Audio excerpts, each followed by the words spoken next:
This channel does not promote any violent, harmful, or illegal activities. All content provided by this channel is meant for an educational purpose only.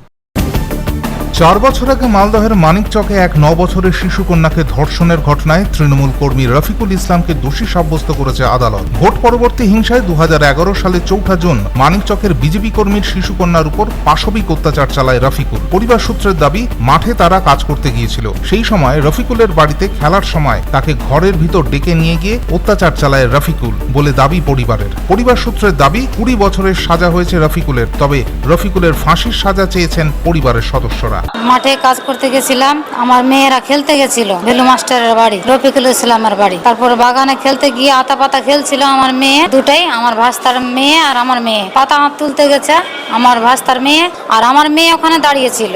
এবার ভেলু master আমার মেয়েকে ডেকে নিচ্ছে। ডাকার পরে আমার মেয়েকে এভাবে বললো, দরজা লাগিয়ে আর কপাটও লাগিয়ে দিয়েছে, আমার মেয়েকে ধর্ষণ করেছে।